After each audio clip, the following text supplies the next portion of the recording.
it took me some time to get to the place that you wanted me to be. I know it was never you. I just needed to work on me. But now I'm ready. I'm ready to love. For you. Okay, he better be good. He's 6'5" and he look good just like me. Woo! I'll drink to that. Stormy is single, and she reminded me that, and she reminded that to Kirsten. I ain't like that.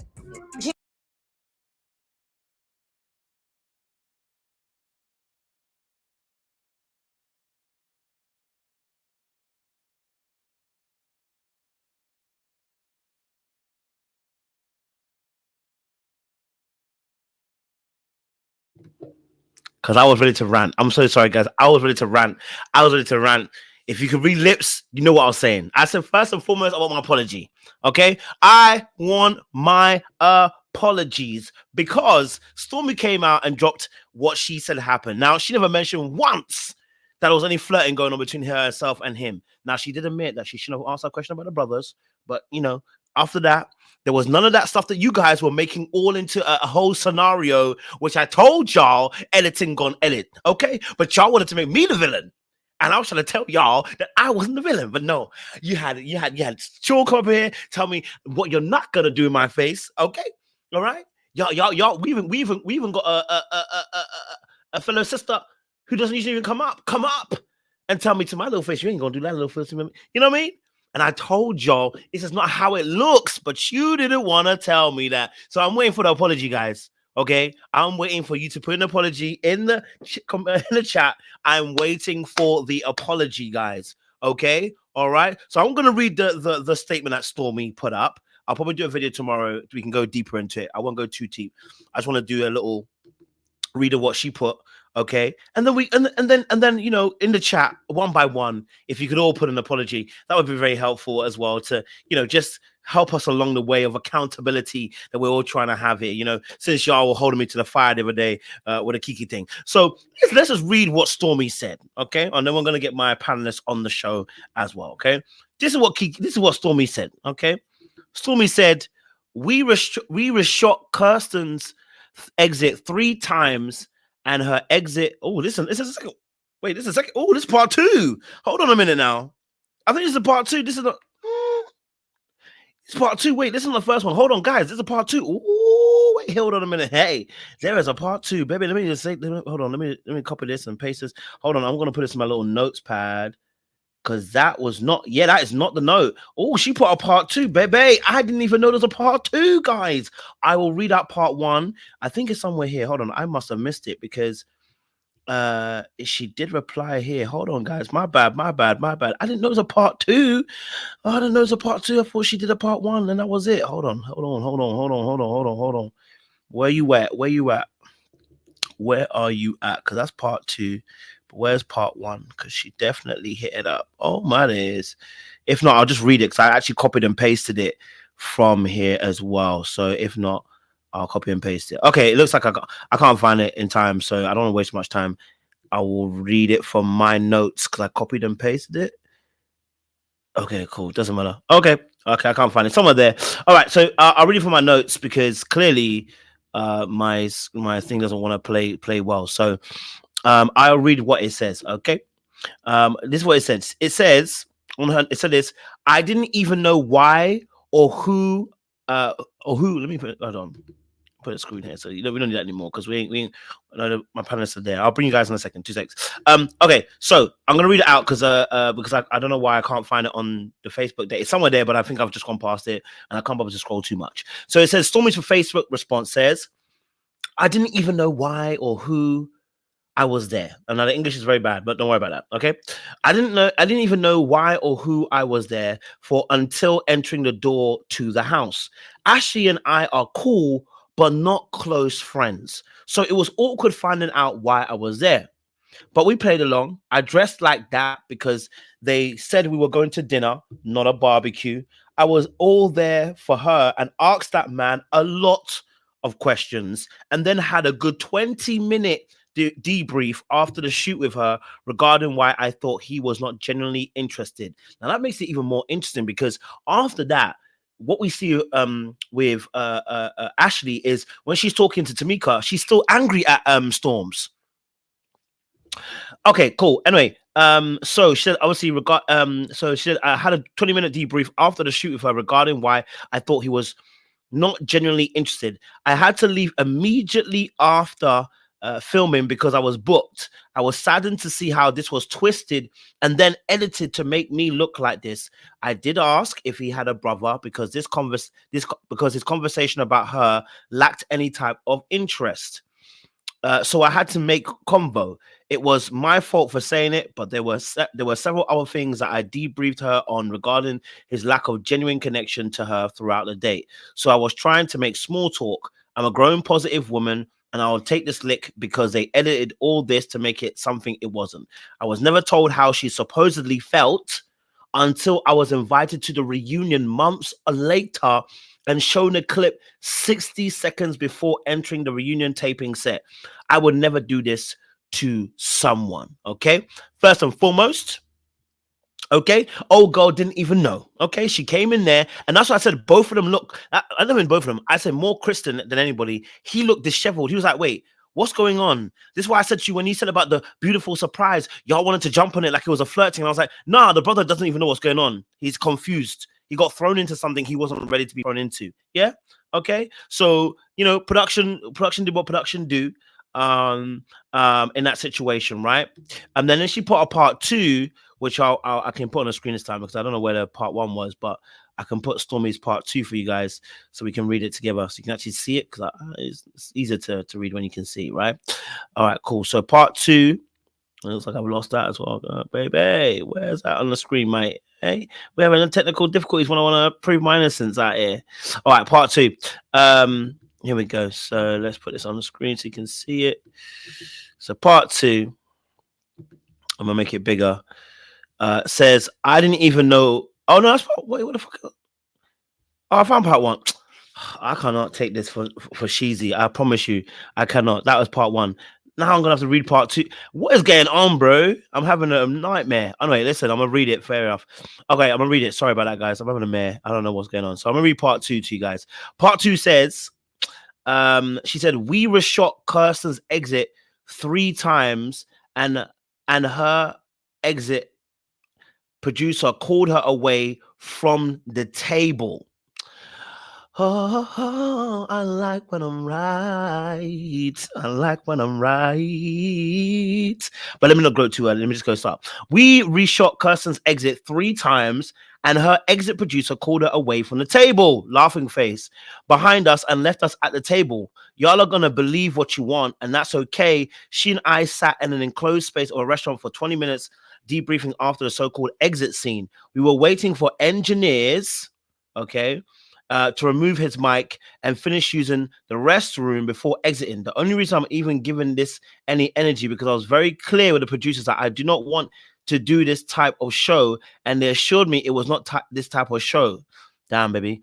I mean, you're down bad. I'm not gonna lie to you, man. You know, Ready to Love are kind of messy like that. I ain't gonna lie to you, baby. You know they're kind of messy.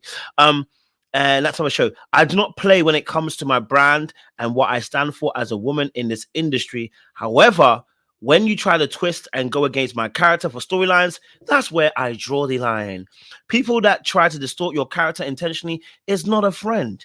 This is my last time giving this any energy onto reunion, then everybody on blast. Ooh, baby. It's 3:20 a.m. on Sunday morning here in Perth, Australia, and I'm en route to airport heading to Adelaide on tour, baby. Okay? I don't even know if she does tour. Does she sing or something? I don't know. Does she sing? I'm not sure if she sings or whatever.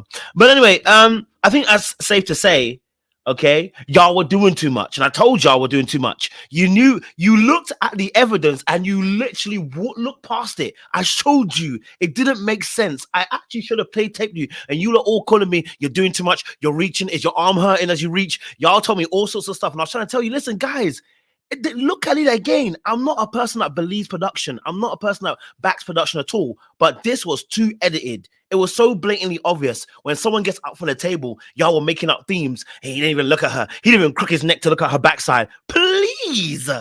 Okay, she got called by production. Production called her to round the corner. She went to corner to go have a conversation, and then she did a bad mouthing because she really should have just said this to Stormy in a sense anyway. And then had a debrief with Stormy. Now, I don't know what's gonna happen because I don't know what's gonna happen at for reunion because it. I don't know if Stormy has addressed the fact that Ashley said what she said after. So she said it at the restaurant as a voiceover, and I don't know if that's actually her. It could be a voiceover. That's why maybe they didn't show her face. It might not even be necessarily a voiceover from that scene. It might be from somewhere else, and they've plugged it into that scene. And also, secondly, she spoke about it with Tamika at least that she was annoyed and frustrated. So, the only thing I would say about Stormy is that she didn't address the frustration that she saw with Ashley. So, if you guys had a 20-minute debrief, I'm down with that. But you didn't address the fact that Ashley was vexed at you after. So even though you had a debrief, why does she get so vexed that when she goes to Tamika, she doesn't say, I'm cool? You know what I mean? So there's still something that wasn't necessarily addressed there. You know what I mean? And I have to be honest with that. Something wasn't necessarily addressed there. Okay? All right. So listen, we have 311 people in the room so far. Do me a massive favor, like it, share, subscribe. We will do it in depth. Tomorrow we'll do an in-depth live about it, but today we're gonna focus on the rest of the show. But we ready to have some good conversation today. Okay, y'all had my number earlier on, but I knew I was gonna have your number later on, and I love it. Okay, I love it. Let me do my best little villain laugh. Okay, let's get into the show. All right, like, share, subscribe, click on the bell button for notification of uploads. We appreciate y'all. Stay locked and stay loaded. Let's get into the show. Let me bring my lovely colleagues on. I call my colleagues, but my stars on the show. Okay. Oh, loving the colors from everybody. Pop, pop, pop, pop. Okay. I know it's going to be hot today. Okay. All right. I got Glenn. I got Jay. I got Seaway. Sean is going to be late like me, so he will turn up whenever he wants to because he is a star of the show, and I can't wait to say, you should have known. And so, we're going to get him when he comes in, okay? All right? But thank you again for the ladies and gentlemen to join us on the show today. We are talking about Ready to Love and the entire show. So Ashley, Zadia, Charisse, and Venetia as well. Let me tell you something. I watched Married 10 Years review. Y'all better never tell me that I'm hard on anybody because she be ripping people new assholes when she be telling her reviews. I mean, she be tearing them, okay? And it's true. I'm not saying she's wrong. She's true. She reeled it. I'm just saying y'all better never tell me I'm harsh because she was literally going at it. I mean, you know what I mean? That's what I'm trying to say. Anyway, listen, let's get into some conversation. Let's get into the conversation. We're going to talk first and foremost about Charisse because I think we've talked about Ashley a little bit earlier on, so I want to go that. We'll leave Ashley to last, but let's talk about Charisse. Charisse had her date with Keith, and then LJ came over and he said, some things. He said, I'm not sure if that's going to work out because of lifestyle differences, and she likes to travel, and etc., etc. So I want to get your perspectives, I have to put your perspective so that you can tell me what you thought about the Charisse date as well. I'm gonna let Glenn go first because he is our honorable guest today, and it's good to have you as well. I need to get my background like yours, Captain. It's looking very smooth. I like it. Look like you're ready for court though. Tell us, Glenn, what's your thoughts on Charisse and her dating on this particular episode? What was your thoughts, Glenn? Man, my thoughts on this one, man, with her and Keith, I think she didn't, LJ brought some valid points out, things that she didn't even know, about Keith. She was just happy that Keith was talking, right? Maurice didn't talk. She's just happy Keith could hold a conversation. And so she decided to choose Keith. But, just because the guy has only been to Dallas, Texas, what I wanted him to ask the question was, he said, I honed in on the word solo trip, right? He said, on my solo trip. But did he take his boys anywhere else for 25 years? Did he go somewhere else? Has he been out of country? Has he been in the military? He was just talking about the trip that he's gone on by himself, which was Dallas, Texas. But again, if you're in a relationship, there's some things that you guys can experience together, right? There's a trip that you can experience together. You can take him places that you've been, and now you give him a appetite for something that he may not have seen before. So if he's a real gentleman and he knows that you like that, then he may take you to Barbados. He may take you to Bermuda. He may take you to Belize. But you got to give the guy an opportunity and a chance to do so. But she try to count Keith's paper anyway. She wants to see how much money Keith is rocking with, and she doesn't want anybody to really treat her right or love her. I think she really wants somebody that can pamper her and give her stuff that she can buy for herself, because she says she's a baller and she don't want to bring her lifestyle down. So at least help him out. Sometimes you got to, in relationships, you got to be able to work with each other. Everybody don't have the same experiences and have the same things, so help him out. So that's my biggest thing with her, Sharice and Keith. I don't think it's just the fact that he talks more than Maurice is why she really liked to do. I don't think she's gonna keep him, but I think just the simple fact he talks. I hear you on that. I like that, man. And yes, that situation about have you been anywhere was also a sticky point. I thought that was a good addition that you added there as well. Jay, what's your thoughts on Sharice and Keith, their dating situation? I'm pretty much where Glenn is. I want to know more about his travel situation, because I did hone on to that key fact that he said it was his first solo trip, and it could have been first one in a while or whatnot. We don't know if it was family trips he was taking, friends trips or whatnot. Where had you been?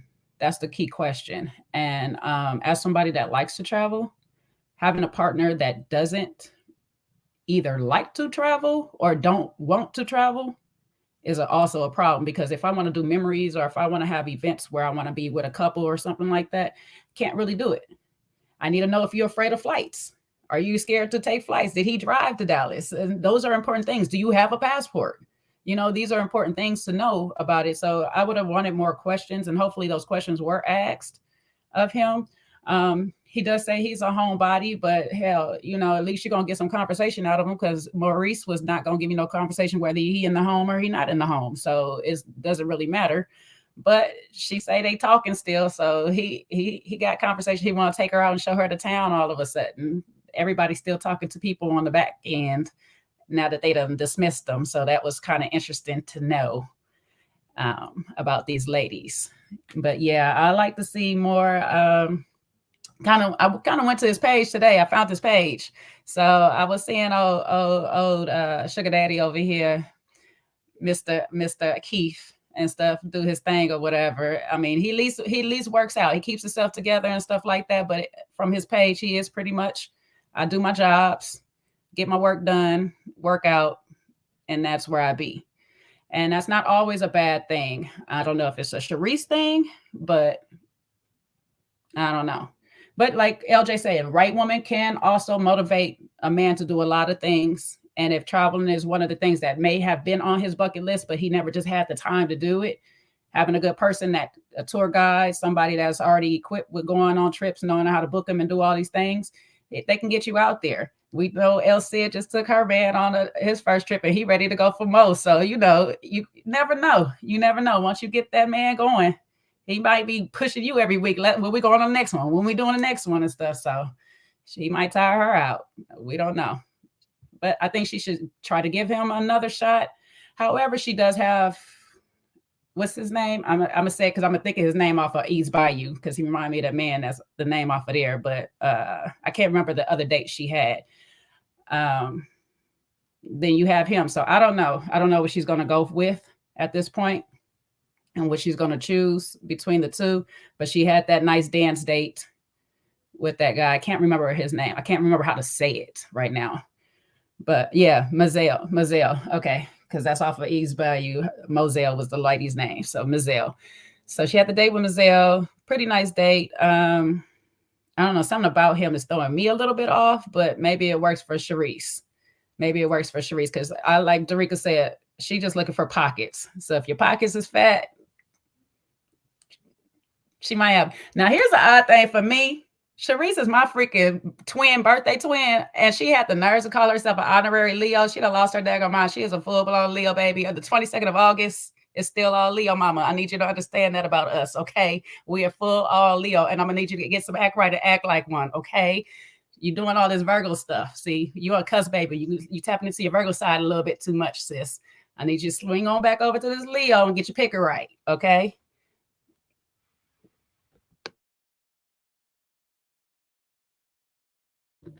Thank you, Jay. I appreciate you. C-Way, talk to me. Sorry, I'm trying to make sure I get this food. So Chandra said in the chat that he clarified on somebody's panel today that he has been places, but I don't think it's out of the country or anywhere interesting. Then Monique clarified that he does not have a passport. I don't know. You guys can fill in the blanks between the two because I'm confused. I almost forgot about him. I was more focused on who Jay was talking about. Mizell. He kind of gave us like Zaddy swag, the principal. I really liked him. I thought he was handsome. Too old for me. He's more like a father figure for me. But I think for Sharice, I liked him. He kind of had that, man of a particular age swag. I kind of liked him. As far as the one that we're talking about, I don't know. We didn't get enough of him for me to make a full-fledged judge of him in particular. So I'm just going to take it. We're going to zoom out because I just don't feel like I got enough of him to say what I think about actually him. But just the idea of a man that, is mixed match, like Jay was saying, with traveling, is going to be kind of a red flag, and it's going to cause way more conflict than people realize. And then just in general, Sharice's value system, we've already hit on, is just very much so about the bag. So although I think she wants, what's the other guy, Maurice, to talk more, she's going to go back rocking with him before she deal with somebody with no bag. And I'm not going to judge it. That's just, I mean, look at the people they're matching her with. They're all men of a particular age, mostly with money. I don't know what happened with this guy, but mostly with money. So I can't put my opinion on her because I was never chasing a bag. So I can't really relate to that. I wasn't chasing brokies, but I wasn't chasing a bag. I'm a bag, so I'm not chasing a bag. You know what I'm saying? I'm dumb as Seaway. She says when she's you're not the bag. The bag. When you're the bag, you don't chase the bag because you are the bag. Are you really chasing the bag? I don't think so. I'm not with it at all. I hear you. You attract the bag. You're the bag. You know what I'm saying? I think that's how. That's fair. I ain't mad at it. Glenn, I didn't ask you because obviously I said Keith specifically, but what was your thoughts on is it Mizell? Yeah, Mizell. Mizell. I think something's wrong. I don't know if you guys caught when he said when they was talking about the dogs. He mentioned he has a service animal. His dog was a service animal, and I'm sitting here, okay. Were you ex in the military? Is it PTSD? Is it some mental issues? Is it something therapeutic? Is it something emotional? So when you said something was off, I caught that he said his dog was a service animal. So is there something going on with Mizell that maybe Sharice may not be able to handle? We haven't gotten that deep yet. We don't know if she's going to choose him or not. But I thought it was, he was a smooth guy, but I thought something was off too. And when we rewatched it, I caught the part when he said, my dog is a service animal. I'm like, okay, service animal means there's something going on with you that you have to have a service animal as a dog. I don't know what it is, but, just when you mentioned it, allegedly, Jay, that something was off. Something may be off that he's not telling, and Sharice may not be able to handle. So I thought it was a good date. I thought he had like you said, good swag, a dean of the school, so they can relate on that aspect of it. She may want to have kids later, but Sharice is Baltimore, so it's a whole different level. So, but it was okay. Now I know for most parts, service animals are for particularly of service of either emotional, mental, or physical health. However, nowadays, when you want to travel with your dog, you better go ahead and see that might be a green light for Sharice. You know what I'm saying? That's probably why he asked her, do you like big dogs too? Because he's like, listen, when I do travel, I go with my dog. My dog goes with me. So I don't know. Maybe that's the reason he got it for a service dog, or he just wants that. He don't want to pay that renter's fee wherever he's staying. So, it could be a possibility, but something is a little off. And so we have to be on the lookout why your animal is a service animal for sure, Glenn. Yeah, don't go off me. I just saw his salt and pepper, his little swag. I thought he was cool. I was halfway listening. I watched this episode twice and my not ADD really was just flaring. I just couldn't pay attention. So I'm going to go with y'all. I was struggling. And I watched it twice. So No worries at all. No worries at all. I know you'll come good for Ashley. All right, cool. Let's move on from Sharice then. Let's move on from Sharice. Let's get on to Vern, Jabari, and Tabari. You know what? I thought his name was Tajon, but I realized because I was looking at the restaurant name. So when I saw the name come up, I saw Tajon. So I kept on calling Tajon, but I realized it's Tabari. It's not Tajon. So Vern, Tabari, and Jabari, their situation. We got Vern, we got Tabari, who seems to be an entrepreneur, all about and his entrepreneurship, wanting to grow and be ambitious. He's about fun. He's a live wire. I liked his energy. And then we got Jabari, who just said, who was had to speak to Liz as well, and he said, "Listen, hey, I'm home by 9:10. I'm in bed. Not even I'm home. I'm in bed 9:10 because I got work in the morning." Vern said she's in the streets till 12. Okay, all right. And it was at that point I realized, yeah, Vern ain't telling us the full truth. You in the streets till 12? And then she said something which really concerned me. She said, "I'm a boss 24/7." I said, "Well, then, baby, what you talking about? You're a boss 24/7? You can't come home and turn it off?" I said, "Yeah, Vern, we know you're a boss 24/7. You can't turn it off. I know that she can't turn it off. She likes to boss people around, and that's just the reality of the situation." But maybe you saw things differently. Seaway, what's your thoughts? Vern, Jabari, give us your breakdown. Jabari has to go, but Tabari, I liked him a lot. I thought he was nice looking. I liked his energy. Something about him I don't trust. He's giving very Ready to Love animated. And I think I figured out by now kind of what that means. He's doing a lot. I did like him though. He seemed very confident. I think his career paths and his ability to get income, I thought was really good. But my gut feeling that y'all know goes off with me sometimes. Something about him I just don't really trust. And I don't know, something rubbed me the wrong way. I think it was his pre-interview. I think if I really think about what rubbed me the wrong way was when he was saying on his pre-interview, "I just want to have fun. I'm all about the fun." And he just kept on emphasizing fun. I didn't know what that meant. I didn't know why he just had to keep emphasizing fun. I don't know. I always worry when men say that. I feel like you're coming on here to waste a woman's time, but I could be wrong. But other than that, I would still take a risk on him than Jabari. Jabari has to go. He is looking for, he's a 50-50 warrior.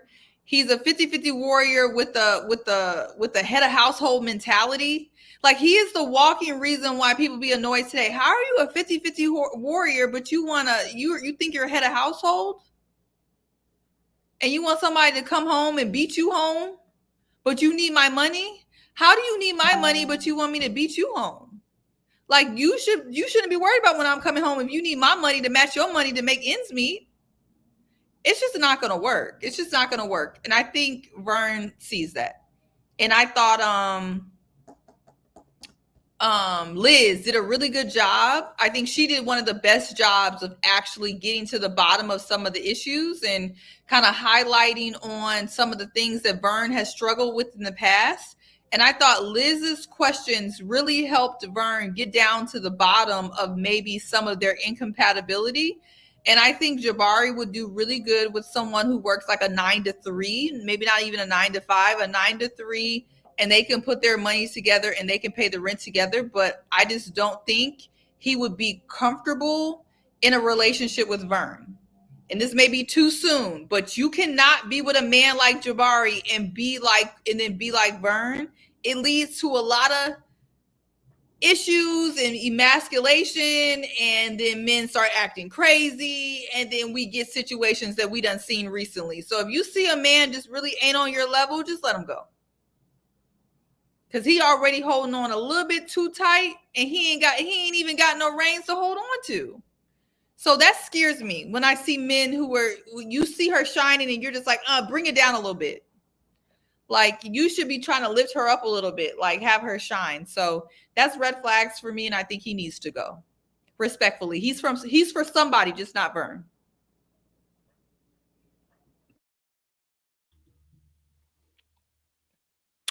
Go for it, Jay.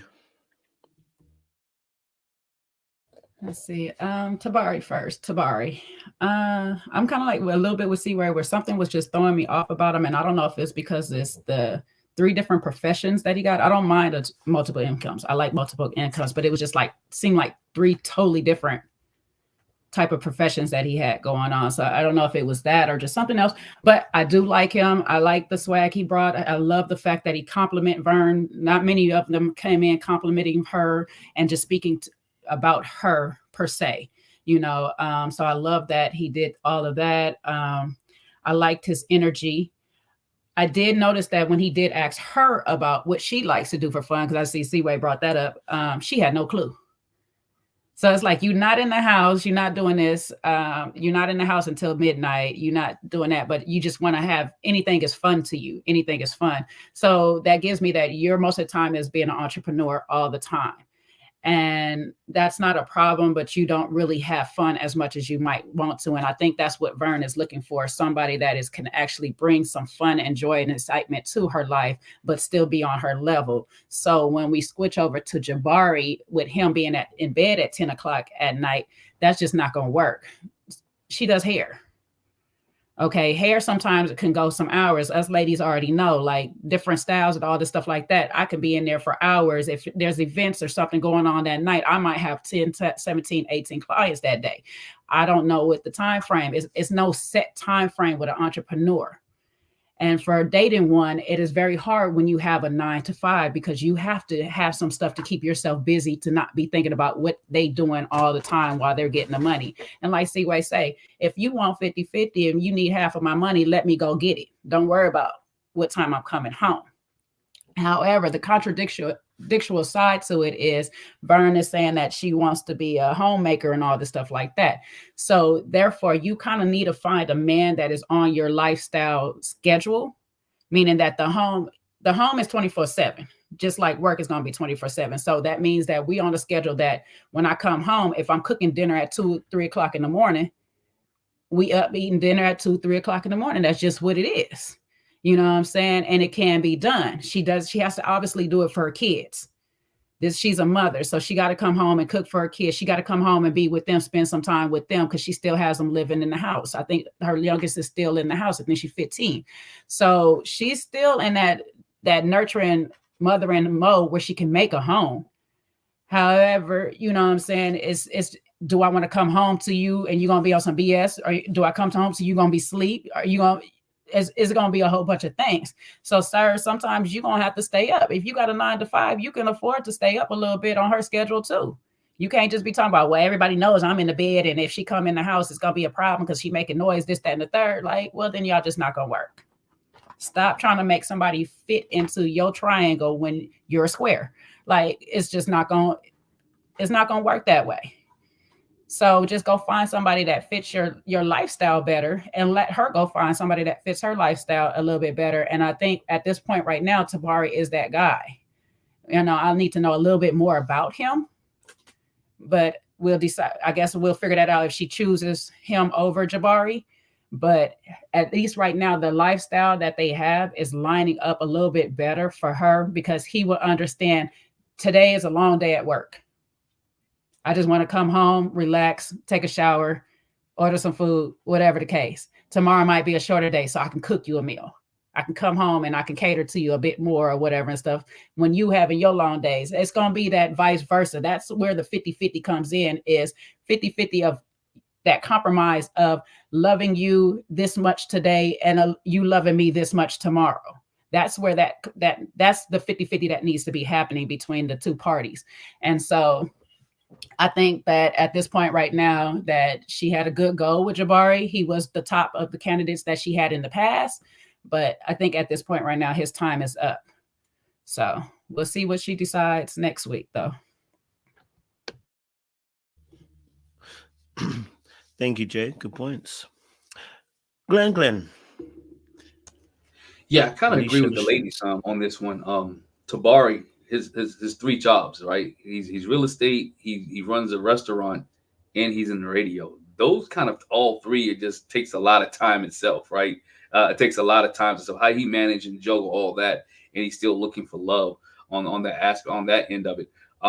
With him, I think he said something like he had to switch his different persona on just to get into the movie. So, well, she's beautiful. Let me switch myself up a little bit. He changes. He went into his phone booth and came out Superman, right, when she came in there. So I have a little hesitation with him, but the date was fun. He made her laugh. She enjoyed it. He did compliment her. I thought that was great for her to see somebody complimenting her instead of saying she was like the home girl, the ground away girl, things like that. I thought that was cool. When it comes to Jabari has a mold that he's not willing to break.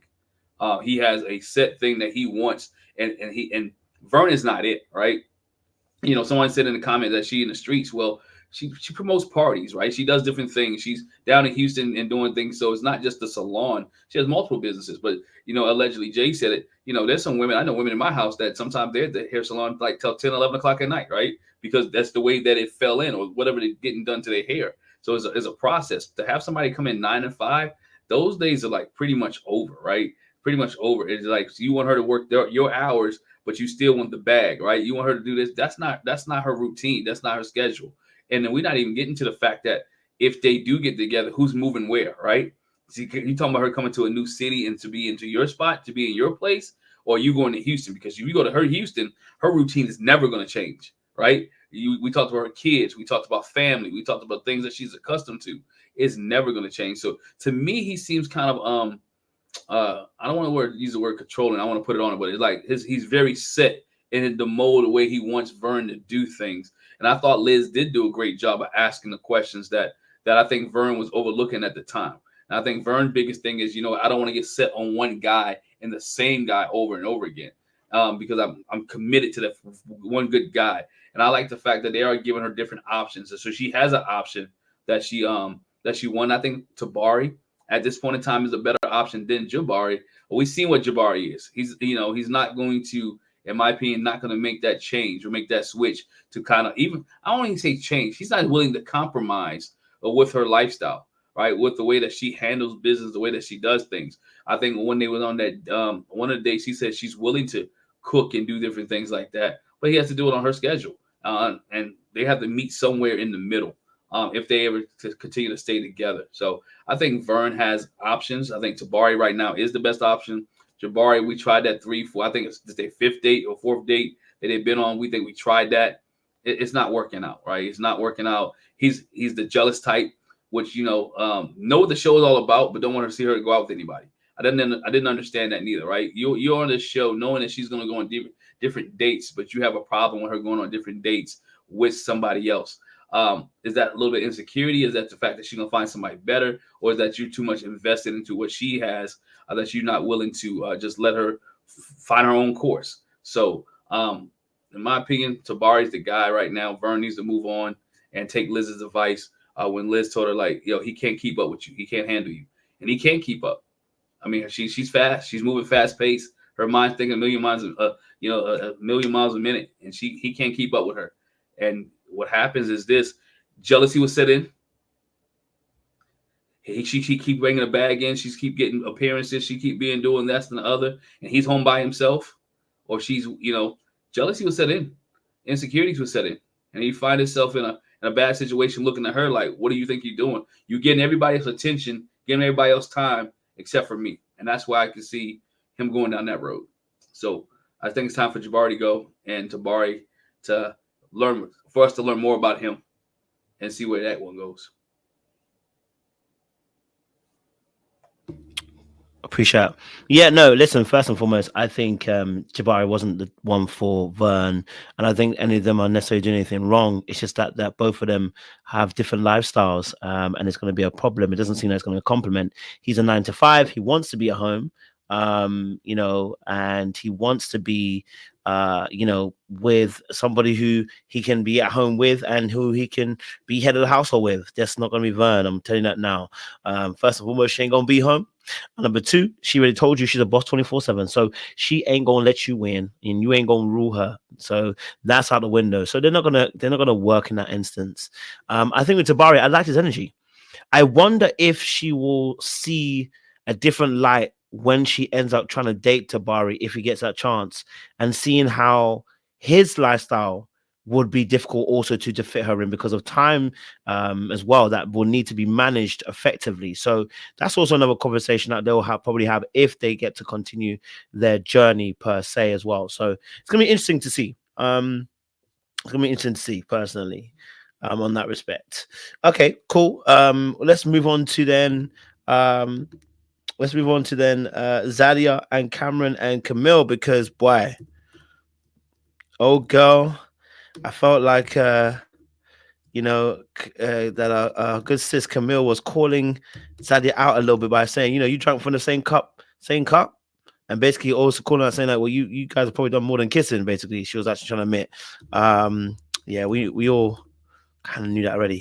But what's your thoughts, guys? Zadia, Camille, Cameron, what's your thoughts on their situation? Because they had a date. Camille obviously, was letting him know that, she wants more time with him, which is really interesting because, the amount of jobs that he does, and then you want him to have more time. And it's like, yeah, but Zadia's gonna be busy too. She at this rate, wanting more time. I think that's both of them. That's a luxury that both of them can't really necessarily afford because they're both busy, ambitious people. So I don't know if that was a killing point to Camille per se, but she said it was. So hey ho, we have to move in it. What's your thoughts on Zadia, Cameron, and Camille, guys? What's your thoughts on this particular date? I haven't had Jay go first, but maybe I should let Jay go first because see when Glenn have gone first before. Jay was like, damn. Wait, Camille else said. Okay, baby, Camille gonna Camille. That's what it is. All right. Camille is like one of them friends or one of them big sisters that just don't like nobody for you, So, and she don't want her friend to move. Point blank, period. I just don't. My thing is like, Zadia is from the South already. So to pretend like she can't live in the South and she's not going to make it in the South. And granted, yes, the humidity in New Orleans is a little bit different from Atlanta's. Okay. However, to make it seem like she just can't make it in the South is just far-fetched. She can make it down there or whatnot. Camille just don't want her friend to go nowhere. And possibly she wants something else for her friend. I'm not really sure what it is. Maybe Camille just needs to go ahead and tell her what type of man that she feels like Zadia needs to be with. But like at the end of the day, she said Zadia gonna do what Zadia gonna do. Her opinion is very minute in Zadia's mind, so that's what it is. It's not gonna affect her either way. She knows that Camille is sometimes right about it because she said one particular person she was right about for sure. But usually our friends are right about one particular person. They get that thing or whatever, but everybody else is hit or miss. We here. I don't know why is everybody pressed with Zadia's cooch. Let Zadia do what she want to do. If she want to throw that thing all around New Orleans, let her throw that thing all around New Orleans. Okay, drop it like it's hot, mama. Do you, boo? It's okay. It's hers. If she's sipping on cups with people because they've been locking lips the night before, let them do them. All right. We know that they weren't up all night just talking to the sunlight. He a good looking man with some dimples and some nice lips. Okay, if they share a kiss or two, they can drink the coffee. He took the lid off the top anyway. So I don't even understand what the problem is. Now, if he backwash, that's a whole different story, okay? And I'll be backwashing him with coffee. But everybody that's a grown woman.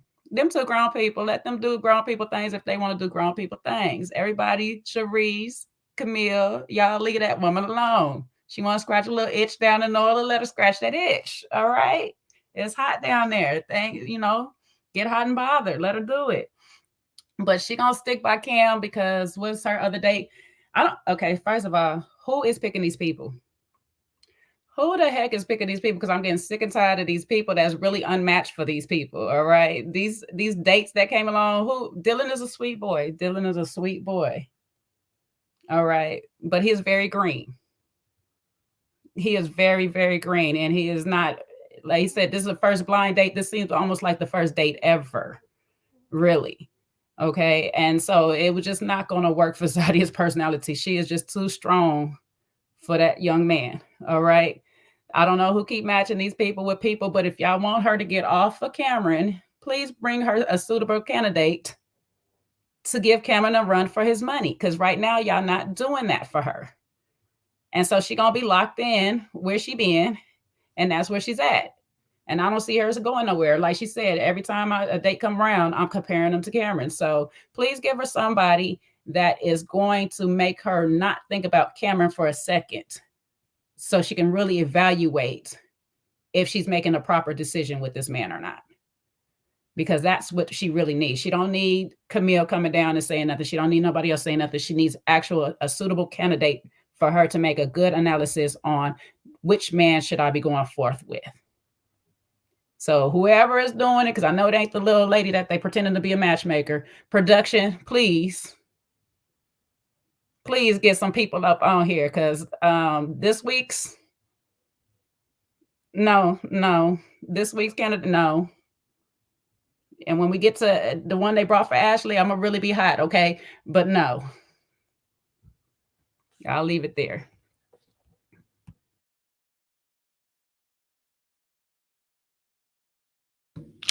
Thank you, Jay. I appreciate that. Thank you very much. Good splitting points. I like it. Glenn, talk to us. Yeah, I'm gonna pick up where Jay left off, because Dylan / Chris, whatever his name was not the guy, right? Was not the dude. He couldn't handle Zadia. And I'm sitting here thinking, like, this dude is not gonna handle fourth graders. this dude is not gonna handle. If he can't even have a complete sentence with Zadia, how can you handle about 30 fourth graders in your class, right?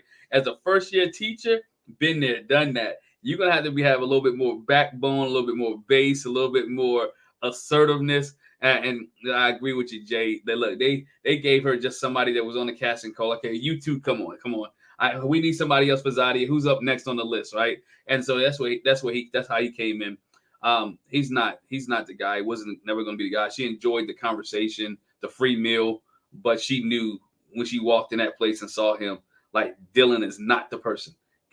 He's not the guy. Back to Camille. I thought Camille questions were great to ask, because if it is called Ready to Love, making a move, that moving question needs to come into place, right? That question needs to be asked. Are you willing to move to New Orleans, right? He already answered, I'm not moving up north. It's too cold. Well, look, Nebraska cold is different from DC cold. It's a difference. You in the middle of America, and is a totally different cold. Well, you don't want to be around snow. Okay, cool. You down in the South. So the question is, where's this relationship going? If you ain't willing to compromise, she ain't willing to compromise. She got some stuff going on in DC. You're not moving for a little bit of a relationship, right? You're moving for the serious thing. If it's going to be that part. He's not ready. She has to understand, or Camille's trying to get her to see, like, you're just here going. You have to pick somebody, right? And you right now you latched on to Cameron. She was latched on last week to Ramon. She wanted to see what Ramon was talking about, and now she's to Cameron. Cameron, as Jay said, they have to be somebody else that's better than Cameron for her. They're not gonna have time with each other. The things that she's doing, the things that he's doing. And when he says he's a doctor, he's the pharmacist. He's a pharmacist, so he has some free time to do some other things. And what he said, I want a year or two so I can just chill and relax, or a year or two so I can get myself together, and so then we can so I can give more time to her. Who's gonna wait a year for you to give more time to her? Well, what is she gonna be doing in New Orleans? What is she gonna be doing? Are you gonna be traveling back and forth so she can have that time? Camille, even with the cup situation, she know her girl out there living wild. She know what her girl is doing. Zadia tried to hit us in an earlier episode. I've been celibate since June 22nd. When did they film this? Right, June 22nd, June 2nd of 2022. Like, I'm trying to look when did they film this? Right, like how long that's gonna be? Right. So the first guy you saw, you was ready to jump on. But again, nobody believed that you. If you did, you did. Right, you grown. You out. If you out all night with this guy, you out all night with this guy. But Cameron is to me is not the guy. I think Camille came with her antics and her facial expressions and trying to help Zadia out. But Zadia's not going to listen. Zadia is going to do what Zadia wants to do, when Zadia wants to do it, how Zadia wants to do it. And nobody, Camille, anybody else they would have brought in there, it would still be the same way. Zadia's going to do Zadia. And it's just going to be that, right? I know what the show is, but she's just going to do her. She's not going to listen. Even when Camille was giving advice at the end when they was sitting on the couch talking to, I think, Dr. Tamika, she was like, yeah, okay, whatever. Good. Cameron right now got her nose wide open, and so she's gonna keep going, as Jay said, till somebody else comes better. And when the next person comes, he might be there, and she'll be her nose will be open for him. But we'll see.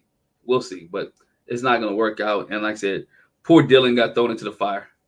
He had no business being at that table whatsoever. None. And she wouldn't like him anyway, so no point.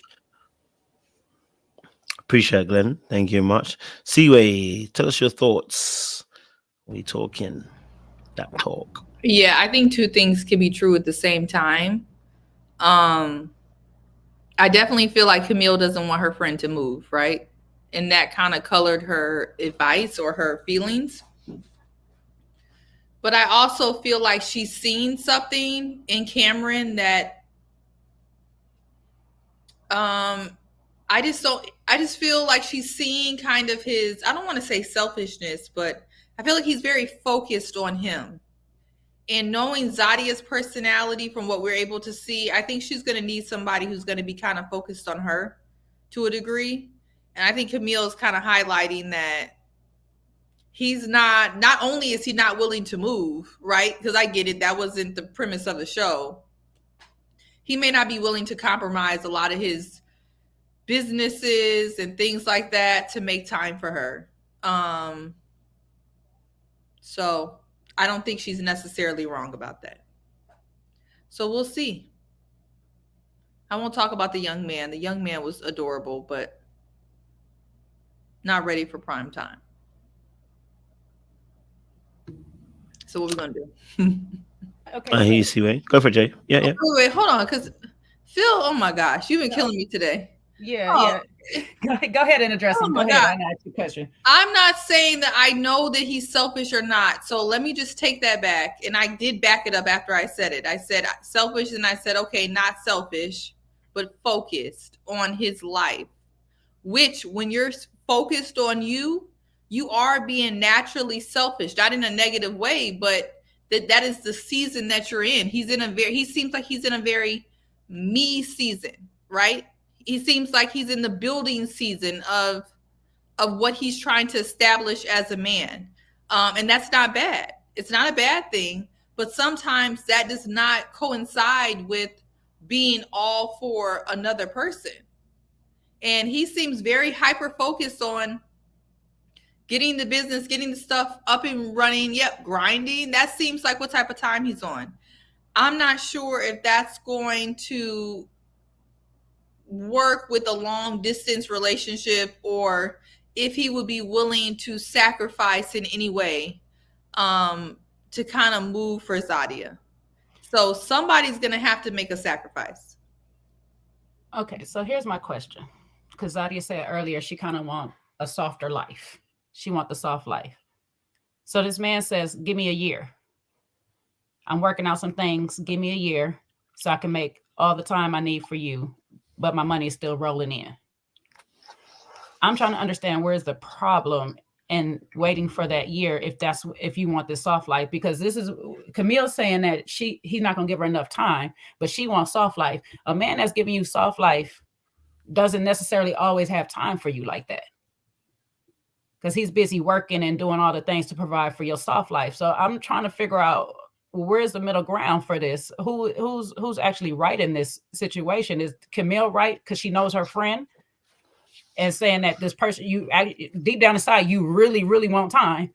Or is Zadia right for saying, I want soft life and I could sacrifice not having the time for it? That's where I'm at right now. I'm just trying to figure out where are we going with a lot of things that we saying on this show right now.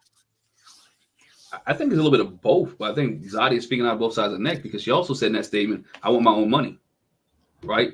Most times when you having a soft life, the dude is taking care of you. He's taking your income is his income. You're based off what he's giving, right? So how can you have your own if he's providing? Which means if he ever bumps his head, he ever mess up, one of the businesses shut down, that lifestyle that you're living is kind of changing up a little bit. So again, and then she can't wait a year because she's very independent. She can't sit there and wait a year for him to get himself together. Now, the long distance relationship, that's going to be hard because he's trying to get all this stuff together. How does he have time to travel to DC? How does he have time to travel up and give her what she's looking for? They want things. She needs to take the advice of Camille. Again, I agree with both of you guys. Camille doesn't want to lose her friend, but at the same time, Zadia doesn't want to move down there. She likes the appearance of Cameron. She likes the fact that Cameron is a guy that she can have a conversation with, but I don't think she wants to be serious. I think Cameron is about that bag. And he also said he's a nerd too, so he's about the different things, different walks of life that she has. So he's about the photography and the being a pharmacist and about doing the other things that he's into, which I didn't think those things Zadia was involved in. I think they're kind of different in that aspect. I think she just likes the company, not really what he's involved in from that aspect of it. Well, that photography and what she's involved in works together. She's involved in fitness. He's a photographer. That's an equal business deal right there. That's a future waiting to happen together right there. What is the word that where you was pressed on when she called herself a modern traditional millennial or something? A traditional millennial, this thing where she's still being able to work but have the soft life, right, or whatnot. I just look at it like, to me personally, I feel like a year is not that long, and a year of long distance is not that hard to get by. It goes by kind of fast because if you both are hustling and grinding and paying attention to your own focus, time goes by fast, and within that time, y'all building up the anticipation. Y'all get to have the more conversations over the phone. Y'all get to actually get to know each other and stuff. What's going to be lacking is the in-person getting to know each other. And I'm not just talking about physically in that sense, but I'm saying sometimes that energy that you have when you're around a person is a lot different from when you're just on the phone with them. And so that would be lacking a lot. And my only fear is that if you're not both being honest during that time apart, that's where the problem is going to lie mostly. But however, I don't see where it's the problem of giving him that year that he needs to possibly make a transition, and then you both finding a neutral place to stay.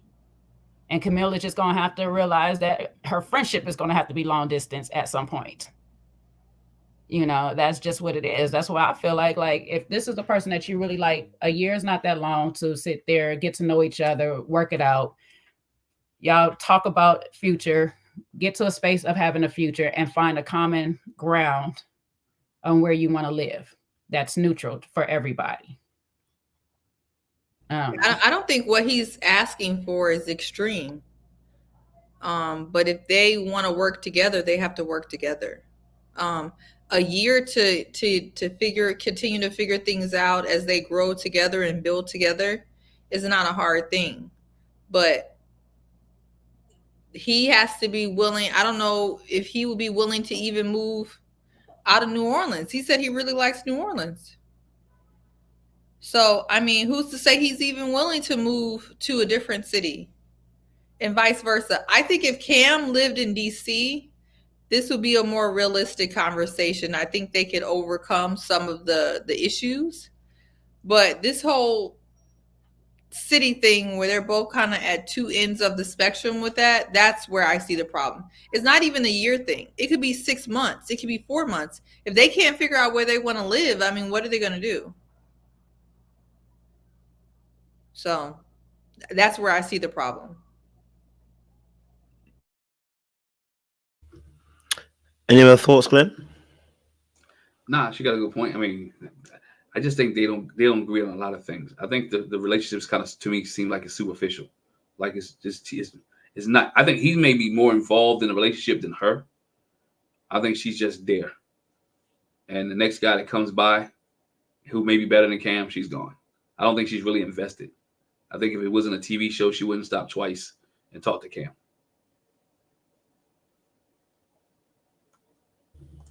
Appreciate it. All right, cool. Beautiful stuff. All right, let's shift it then. Well, we've got the last aspect then. We got the the Ash conversation, Ash, Stormy, and Ash, Stormy, and what's his name? Kristen. I'm probably going to spell his name wrong. Kirsten, even. It should be spelled. Yes, Siwe. Kojo, can you explain before we get started I didn't understand how any of Stormy's tea that you read changed what happened. Can you just like break it down to me like I'm slow? How did what you read and what Stormy put on Facebook or wherever it was or Instagram change the issue from the scene? I just didn't understand. I don't even want to jump off the window with my opinion. I'm just trying to understand what what's your issue. First, what's your issue? Because you weren't here earlier live. So what's your issue first? That would have to be addressed. I have two issues, and now I know that they weren't really friends, but regardless, right? I mean, them not being friends kind of eases it a little bit. But I didn't care about the attire, so that was out the window. It was just the fact that they were being scandalous at the table. I never even got into the fact that they didn't get up or he didn't get up to chase her. It was just the fact that their whole exchange was, to me, was very disrespectful. So that was my issue. Well, I mean, going by what Stormy said, I think as she explained, that was a part of the conversation, which was of a broader, much longer conversation where there was other things that were addressed. I kind of had a feeling there was more things that were addressed. There's no way I would have seen that Stormy would have come on and not asked him questions and left at that. And I felt like it was a very heavily edited scene. So I felt like we've been had a little bit on the scene, right? I'm not saying that there wasn't any flirting. I already admitted I think Stormy flirted, and I was joking around saying that he didn't flirt. I saw a little bit of. Let me not even say flirt. I want to say there was an obliging. I want to say there was a little bit of accepting of her behavior, right? There was no shutdown, in a sense, right? And maybe a little comment here or there too, which can be interpreted if you take it that way. I took it as a person who's been a little bit more charming than actually necessarily flirting. And that's a very thin line, right? And I think the line gets crossed because we see how Ashley behaves, right? And we see that Ashley got up from the table. So that's what kind of sends it over the edge, for a lot of people. In my honest opinion was that this scene, right? Yes, Stormy asked a question about the brother. I thought that was a little bit too far. I didn't need to be asked per se.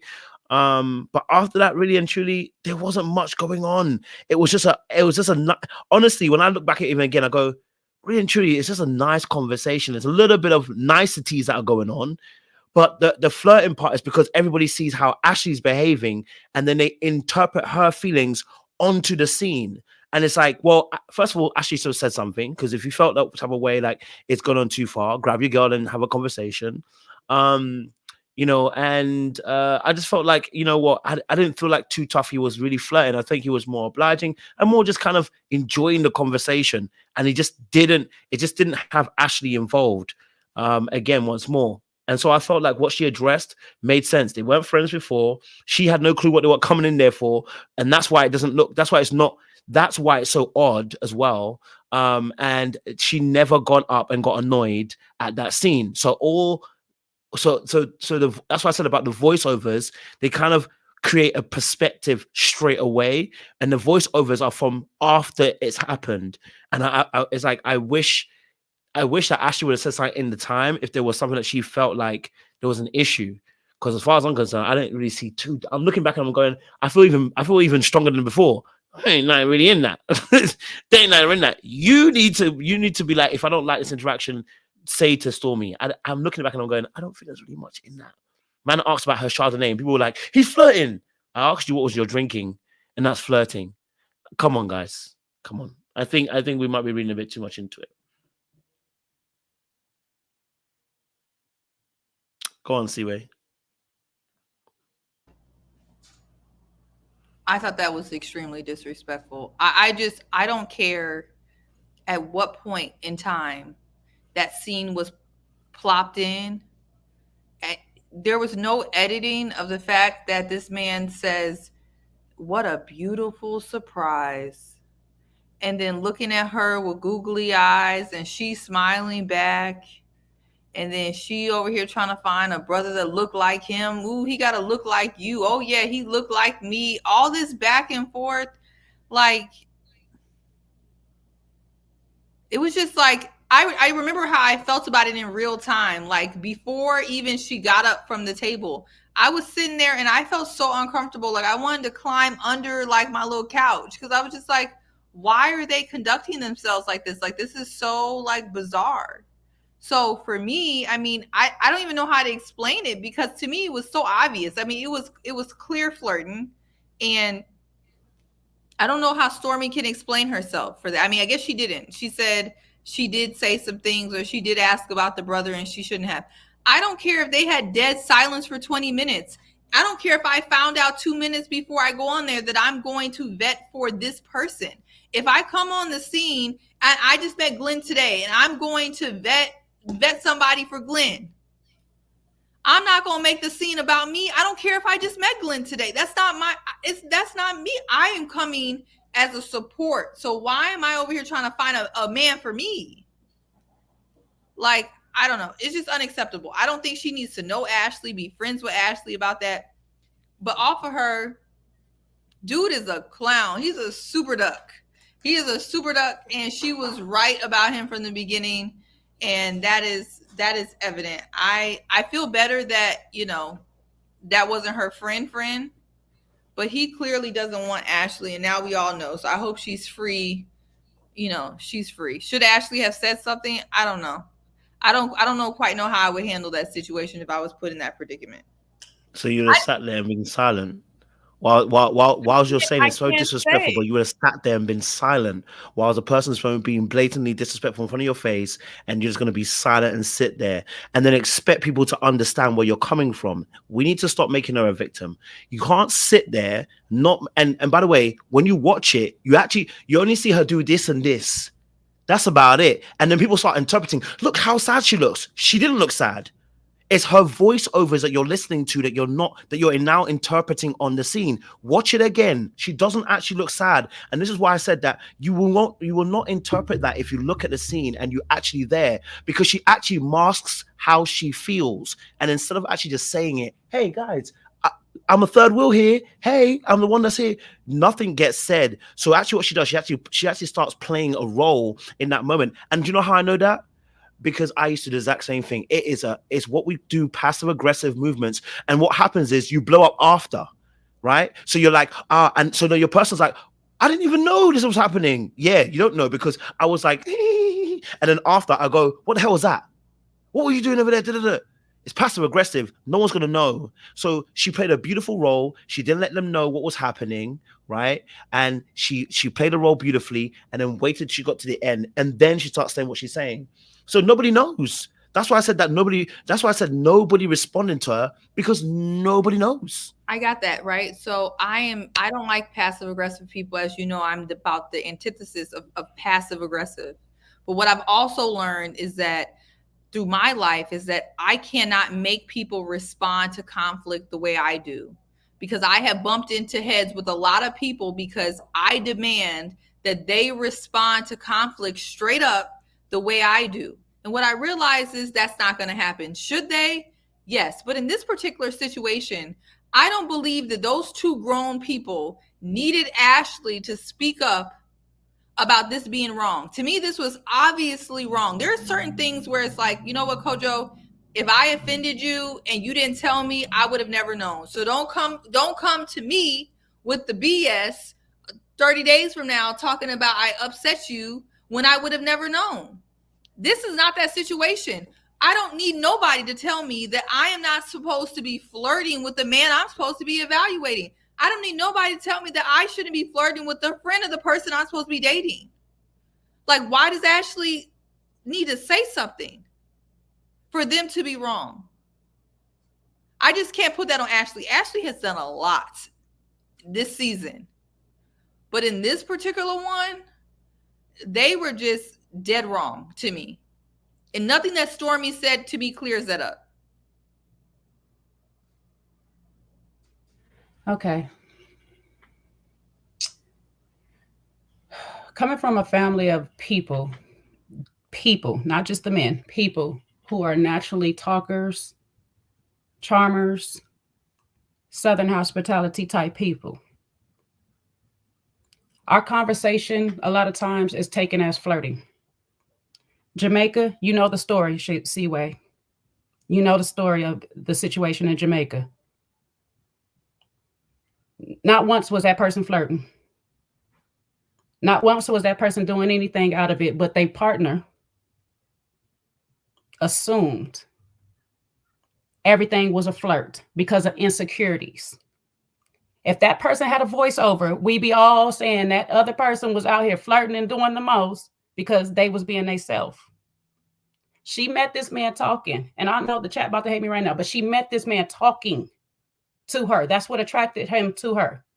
When he got with Zadia, he got silent. That was probably flirting in that moment for him. But he's been talking. And I've been in situations where I've dealt with men that are natural charmers and stuff like that. And when I was in my insecure phase, it's you flirting with everybody. You staying up in somebody's face. You doing all of this. But when I actually got to know that person, I realized that's not it. You just talk. That's what you do. Sometimes I just be talking. Sometimes it is flirting.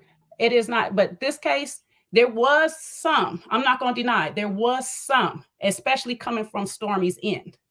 It was a lot more from her end.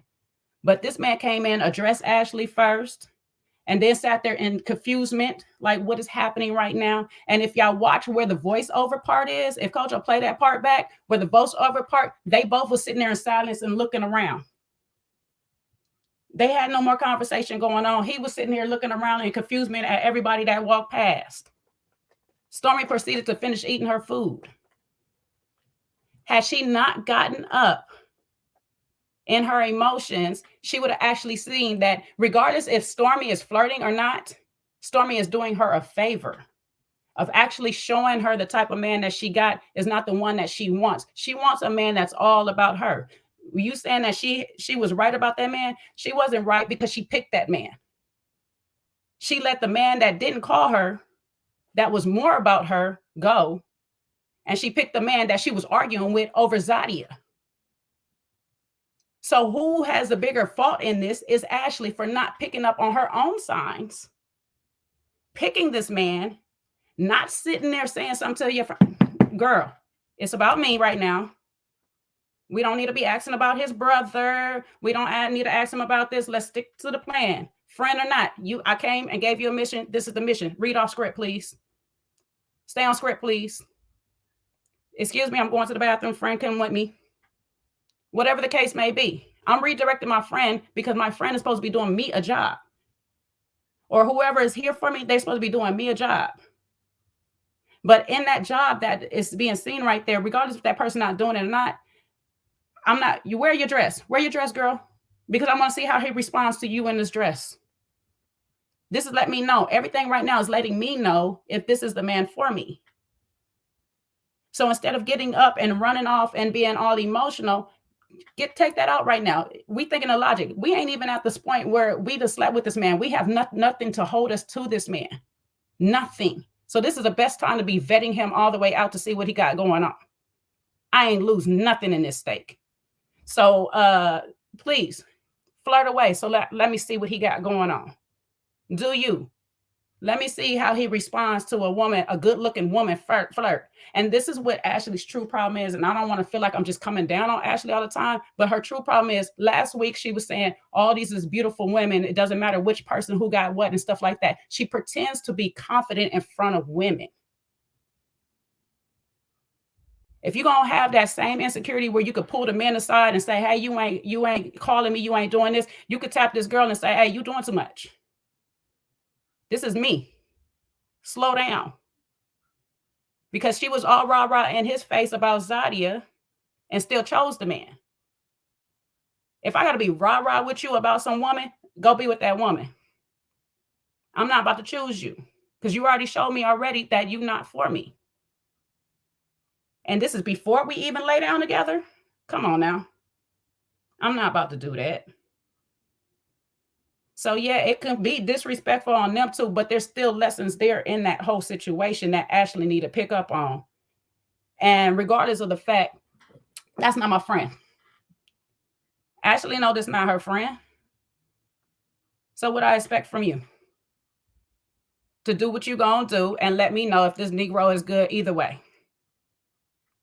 Be disrespectful. Be all in his face. Flirt all you want. Let me see how he handle it. That's what she needed to do. Not go run to producers, be sitting there talking about, hey, this is not how this is supposed to be going. This is supposed to be about me. It is still about you, sis. It's all about you. Remember, you got the power. So pay attention to what he's doing right now in this moment so you can execute your power accordingly. Bye. I shouldn't have kept you in the first place. Okay, goodbye. Now you're free to go be the brother for her. So it's like sometimes we got to watch how we actually looking at things or whatever and stuff like that, because we actually can see this, even in the downside, there's some benefits to it.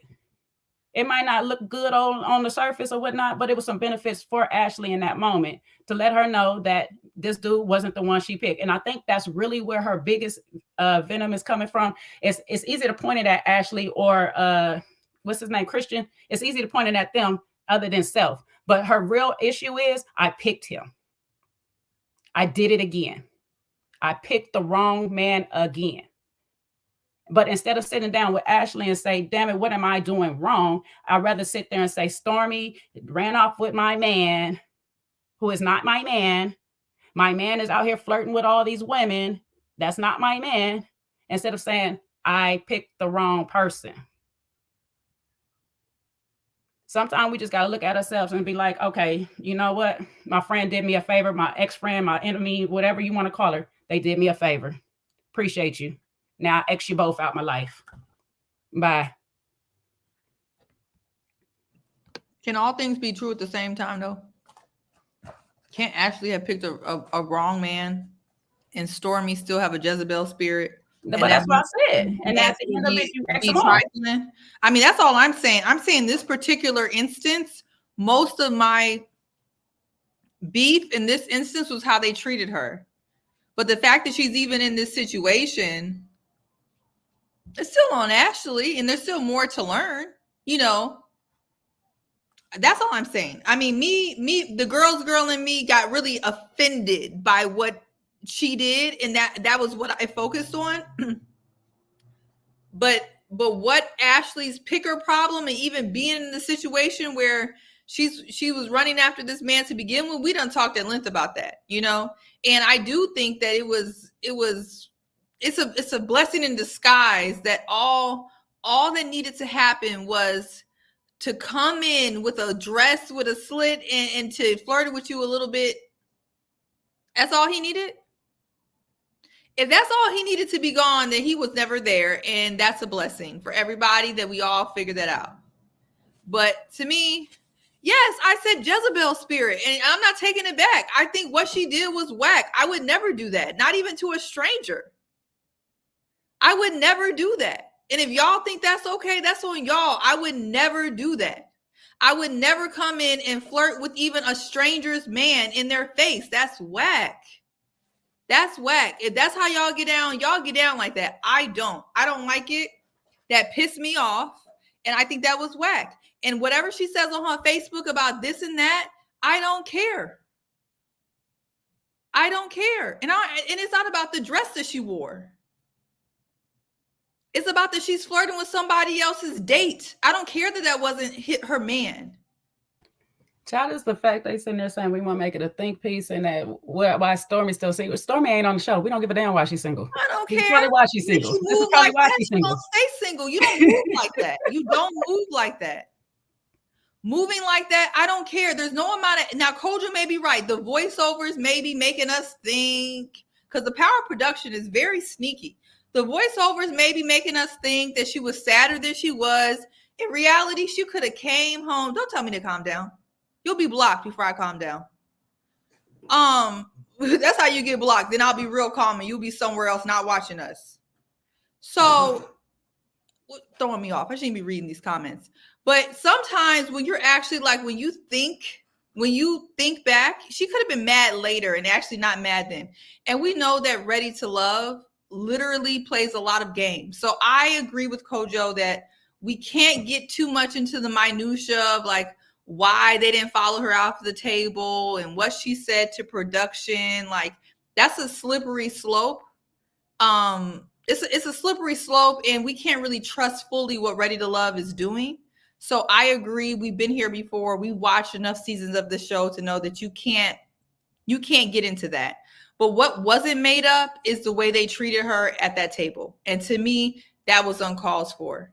And I hope that Ashley, which we know she hasn't learned because we've seen her interviews with what's her name? Crystal XO. And it doesn't seem like she's learned anything at all. So I'm not even gonna act like I think she learned something. I don't think she's learned anything. But I hope though, in a perfect world, looking back at these episodes, she realized that her first thought that made her tussle with that man was her inner spirit saying, I just don't believe he's here for me. And if you feel that way deep down, there's no reason to tussle with that man. Just let him go. And if you didn't trust Donald, let him go too. So I'm sorry, Glenn. Me and JB going back and forth. I think we done met. No, you're fine. Look, I'm gonna let the lady. I'm gonna let you guys go because you're coming from the women's standpoint. But from the guy standpoint, let's give some credit. Well, not credit where disrespect to what it is. Yo, dude was wrong, right? Kirsten was totally wrong with the comments, the way that he was going forth and handling his business. One of the things that really picked me up, even when he gave the toast, right? He gave the toast. He talked about. He said, this is for money and the sex, dog, for money and sex. We're having a conversation. We're getting to know it. And you're throwing the sex thing out. And me and you haven't even had sex yet, right? Then now you're going to throw the sex conversation up with this girl who you just met maybe 10 minutes ago, all about 20 minutes. And we're bringing sex in this. He was fishing, right? He's fishing for where can I bring in, where I can reel in, who can I reel in with his comments and conversation. Now, even if you met her for 20 minutes ago, you're here for Ashley, right? If Ashley has somebody else at the table, it doesn't matter who she has at the table. It could have been LJ at the table, right? You're interjecting your conversation with Ashley. Hey, Ashley, how you doing? Can you introduce me to your friend? Ashley, you know, what's she here for? Because let's be honest, Stormy knows why she's there because they had to get dressed. They had to go travel down the road. They was in a car together. There was all this together, get to this restaurant. And she knew the assignment. The assignment was to ask this guy. So I'm not saying she didn't ask him. We also can be honest. He was like, he didn't have to ask. His conversation could have been like, you know what? I have a brother. He didn't have to say, if my brother looks like me, right? What's the point of that? Because, again, you're fishing to see what she's going to say, what she's going to give you back, and she's giving it back to him.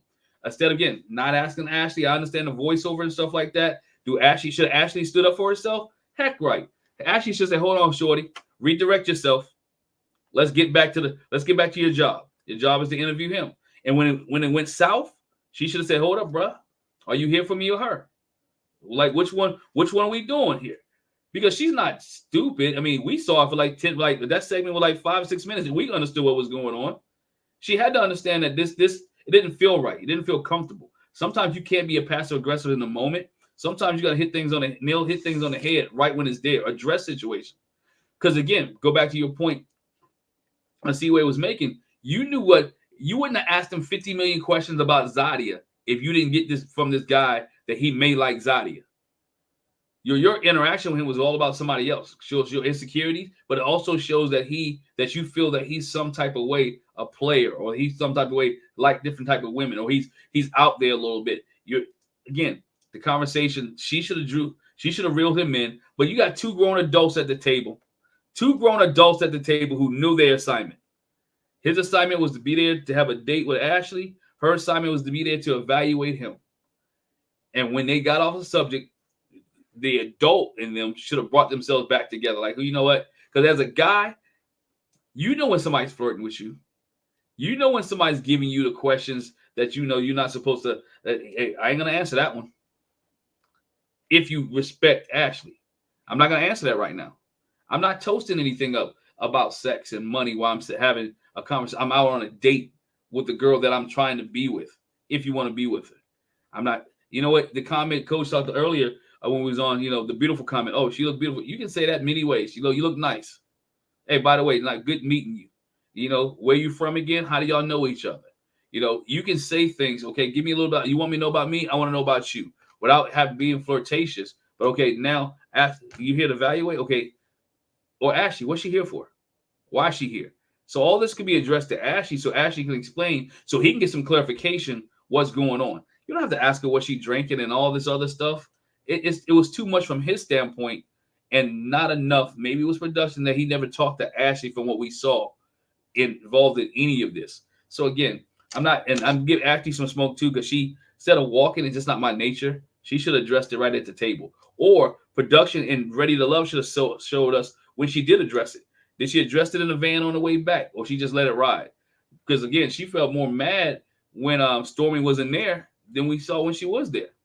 Somewhere down the line, you have to address the issue, and that's going on in the room, and not only address it with Stormy, but address it with Kirsten as well. If she keeps this dude, what does that say about her? Right? I don't know if there's a point where you can choose nobody, because we know the other dude that we haven't even talked about yet, Chris. He ain't the guy neither. So do she have to keep somebody? Because again, if you don't, let both of them go. Because this dude, how many times does this guy have to show you that he's not there for you to make a conscious decision about your own self-worth? Like, you know what? That's not him. And this is not even your real friend. So can you imagine you bringing around family members, your cousins, going to the cookout where he's doing this in your face? So can you imagine what happens when he's not around you? You worrying all day because he show you who he is. When he show you who he is, believe him.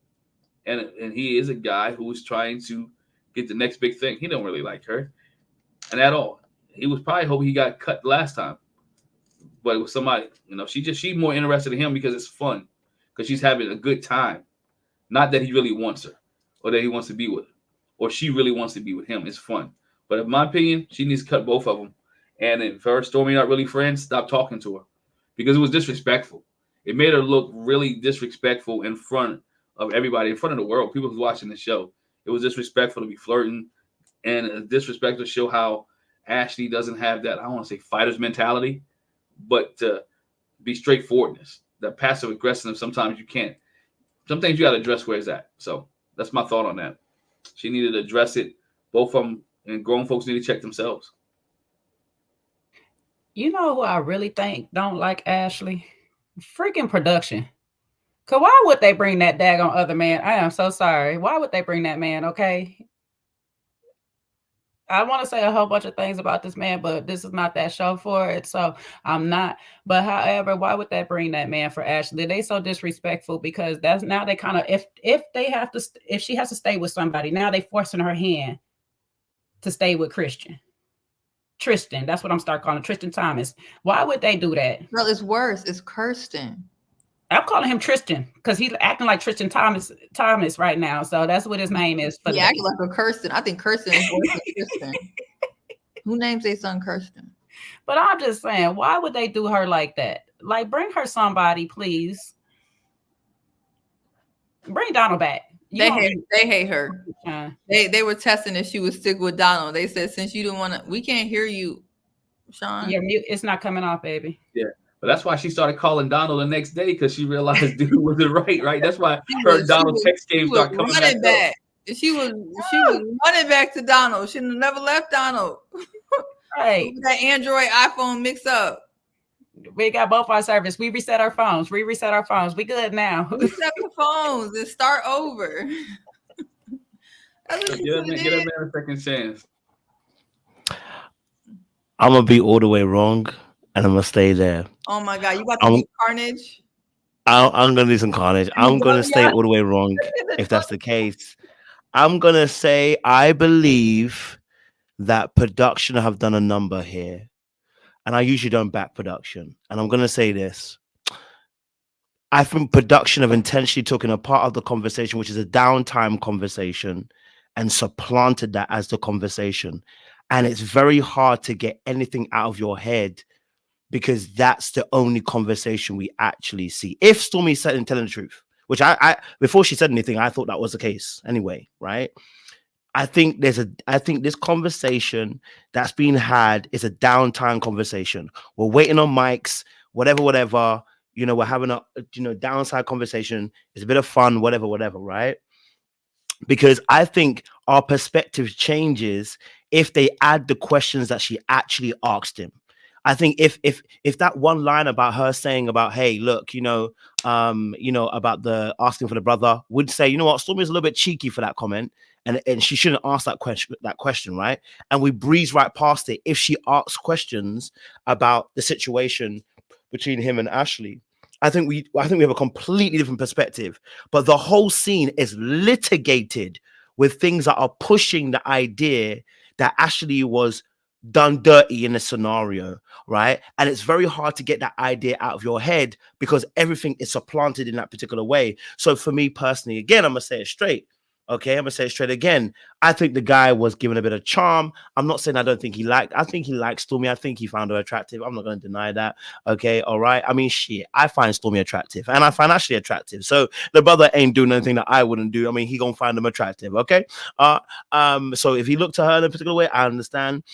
But you know, for me personally, I think that scene is so edited so heavily, it pushes the ideas into your head that you have to go with that idea that this is what happened. And I'm like, I don't think that's necessarily what happened, right? Because when we start saying, okay, for instance, we say he was disrespectful, right? If we even just removing the scene where she gets up, right, it changes that whole scene completely. Because everyone's like, oh, that they were so disrespectful, they were ignoring her the whole scene. Were they? Were they not know the whole scene? Are you saying that's if what they we see? would have asked more? If you're saying if they would have showed more of their conversation that didn't look like that, is that what you're saying? Yeah, because we're all having this narrative that is, oh, they were ignoring her as well. Part of the disrespect, they were ignoring her, and I'm saying so it feeds into even more energy that we have towards that comment and the comment that she made about the brothers, and I know we're saying about the toast as well.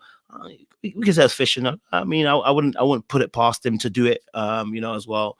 And I guess the beautiful surprise thing, I'm a bit iffy on that still, but I think it's so jambalaya but it's all jumbled up in a particular way, in that particular way that it forms this particular narrative that you almost can't get out of. I'm not saying that there was no flirting at all. That would be a remiss and that would be a lie. There was a little bit of flirting, you know what I mean? But I think it looks so much worse when you take out every other thing that was actually meant to be happening. So if she was asking him questions and that was actually in that scene, I think we have a completely different conversation. Would have said this.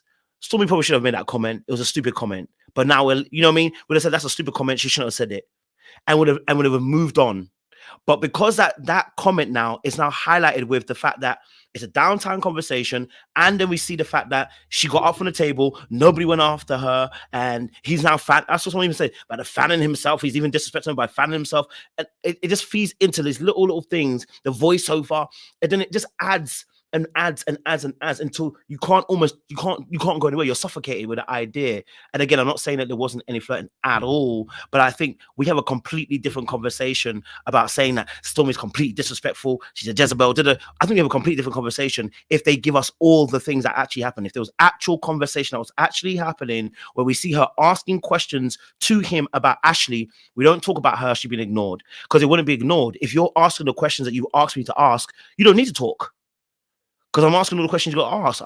He's not ignoring you then, because then he's answering what he's supposed to have, right? So, for me, I just feel like this is very heavily edited. I think we're going to see it come up more. I think this might be addressed in the reunion. We'll see what happens, but I'm going to stay wrong. If I'm wrong, I'm wrong, innit? You know what I'm saying? Like, if I'm wrong, I'm wrong. I'm going to stay on the wrong side, Well, that would So, Coach, so my thing is that if it's heavily edited, it was Ashley acting when they get with Tamika, because she seemed highly upset, right? When it was brought up about Stormy, when she sat behind the chairs. Oh, Stormy not here.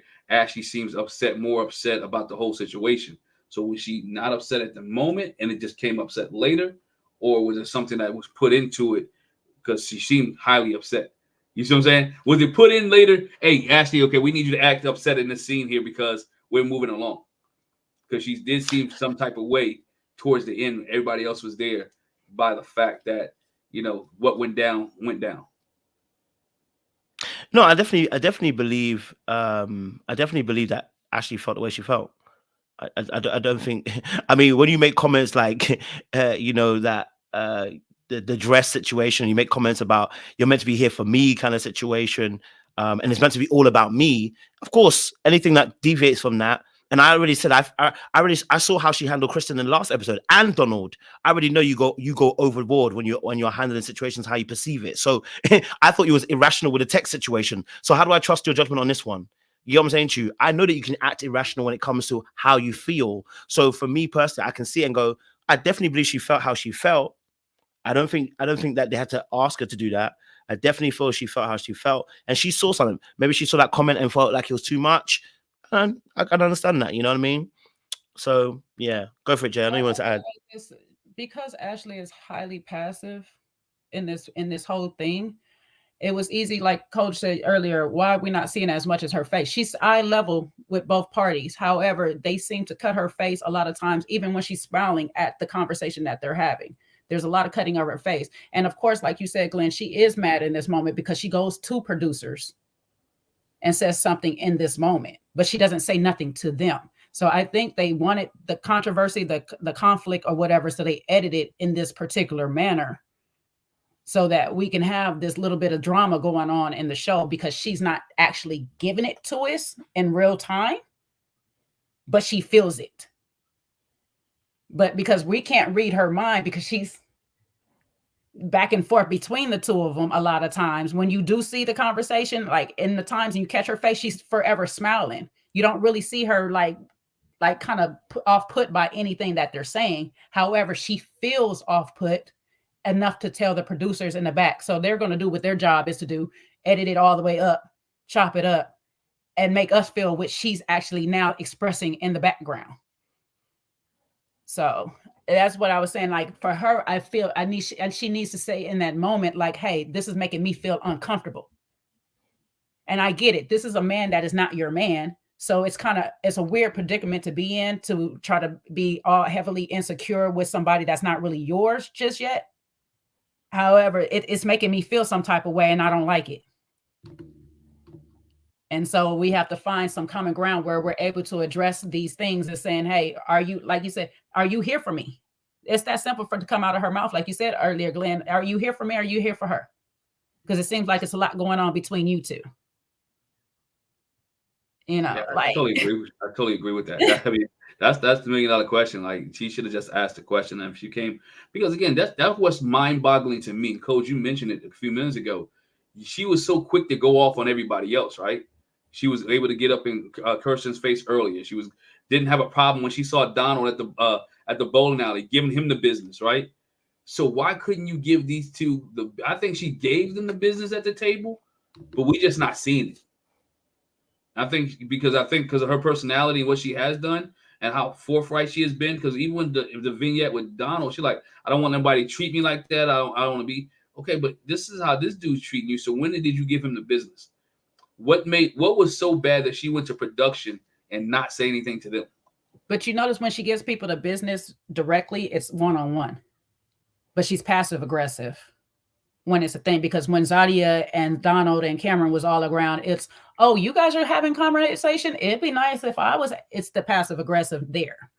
But when it's one-on-one, I can be a little bit more aggressive on how I address the situation or whatnot, as opposed to having somebody else there. She's a bit conflict avoidant. We've seen it all, even with the Zadia and Sheree situation. She's trying to stay away from as much conflict as possible, but sometimes you bring more to you when you do that, instead of just addressing some things in a respectable manner in that moment.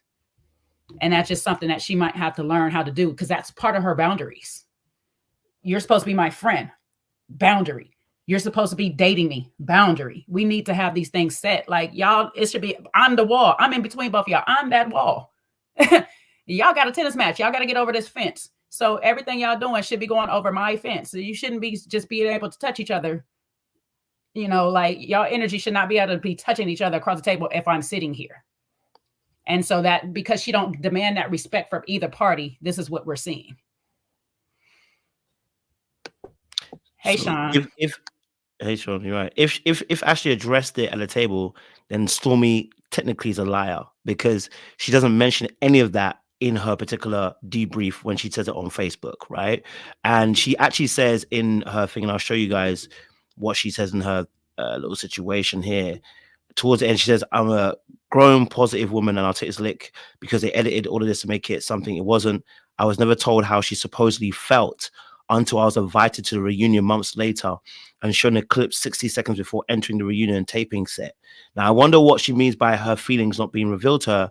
I'm gonna assume she meant by the table that nothing was said, which, even though she addresses the fact that she had a debrief of her 20 minutes after and told her that this Kristen isn't one for her. And actually, and again, Stormy, this is why I like people saying stuff, because when they say stuff, we can hold them to the fire because you said it, right?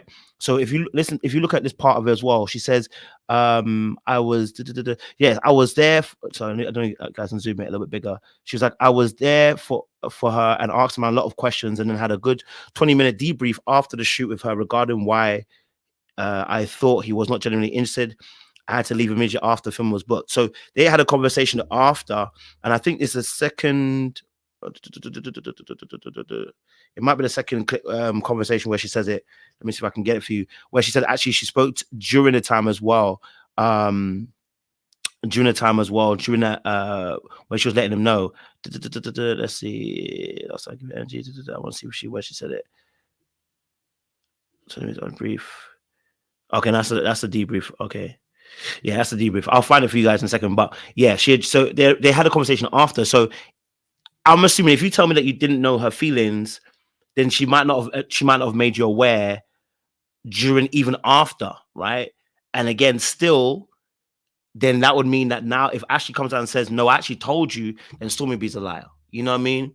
Because you said obviously that, you know, you were addressing things with her. So I'm gonna say that once she said this, it makes it a bit more easier for us to kind of address certain situations. You know what I mean? But hey ho, someone's gonna be a liar at least, or maybe not even a liar. I think the truth will probably come out of reunion in terms of what actually fully happened and was addressed. You know what I mean? Sorry, I chopped off somebody. Go for it. Oh, Sean back, but I was gonna say I guess we just have to wait to see if Ashley responds to that and see what she says. Go for it, Sean. So what are we debating? Are you still on your earlier, antics about you really know I am Ashley accountable? You really no, it's not. I mean, she's definitely accountable, but I don't think that. I mean, that's not necessarily the argument I was making. But I was making the same argument I made earlier on. I still don't think it was as bad as everyone made it out to be seen. But feel free. Even with the evidence of Stormy saying that Kirsten was not into her. But we all knew that he wasn't into her. But no, you were saying that he wasn't at fault. No, but him not being into her is not about him being on fault. If he's not into her, we all knew he wasn't into her. So what is the point then? You tell me, so I know what to respond to. Boy, you coming late and you ain't heard none of the conversation because you out here having people walk behind you because you have people walking behind you. You think I didn't see that? We're not about to do this with Sean. We're not about to do this with Sean tonight. You think I didn't see that? Listen, I can't deal with the two of y'all. So no. Listen. No. You think I didn't see people walking behind you like ghosts?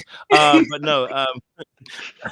No, I guess obviously people have given different opinions, right? I said I'm going to stand maybe all the way wrong, and it could be, but I'm going to stand all the way far at the end, which I said I don't even think it was that bad. I think because it's such a heavily edited scene, and because the scenes are so saturated with those key moments that are going to make it look like a certain conversation. It's a downtime conversation, right?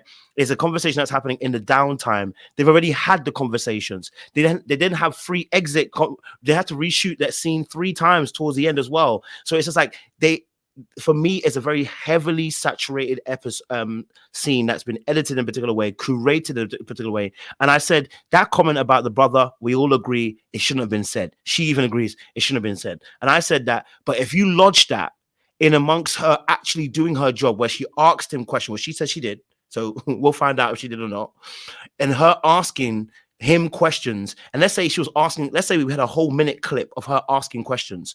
I can guarantee you, and they took out that part with a voiceover and the falsity of that thing where she got up and everyone's saying that she was angry. Nobody saw it. So we can't include that, right? If that scene doesn't exist, I think we have a completely different discussion. I think we say a simple word. We say, Stormy should have never said that thing, but we thank God she asked all the right questions. That's what we say. I think it changes the whole scenario. But when you start adding, especially scenes which I believe are not even accurate, then if the voiceovers at the wrong time, then I definitely feel like that is then going to, it's going to curate an idea that this was a completely disgusting conversation, and she was heavily flirting, and he's heavily flirting. I just don't think it is that. I really don't. I really don't think it's that at all. If I'm honest with you. Got you. But go for it. So listen, I mean, whatever the dynamics of how the situation played out, at the end of the day, he don't like her, and he leveraged an opportunity to flirt with her friend because he really doesn't like her, and she needs to move on, and she needs to move forward and keep having the conversations going she's having with Donald. I think that's where she really should go with, or even the That's dude a that she Donald. went on the other guy. She needs to leave Why Kirsten Donald? alone. She can't go to Donald either. You can't go Why? to Donald after you can't believe in that he can't text you back and he texts you and you were still She cussing him was out. being No, extra you with ask that. her. That was an overreaction. It's just like this scene is a bit of a reaction by you guys. I don't know. Look, listen. Donald don't need to take her back. She needs to circle the block. She needs to circle the block with that other teacher that she went stumbling and fumbling through the bike ride with. That's what she needs to do. God, no, because he was on Zadia's dress, so she can't do Yeah, that. he mentioned he mentioned the wrong Natalie dress. needs to pick her struggle. She got too much struggle. She need to pick a struggle. She got a struggle friend. She got a struggle bike ride. She got a struggle dude that's trying to get with her friend that's not really her friend. She got a too struggle many problems. iPhone. I can't get the message. She just need to pick one struggle, poor thing, you know. But it ain't the dude Kirsten, because he don't like her. He told her when she didn't like them long nails she was rocking with. Mm-hmm. He told her right there. Yeah. He was like, "Listen, you got to do those nails," and she doubled down on it. So he was like, "All right, I'm gonna show you better than I could tell you."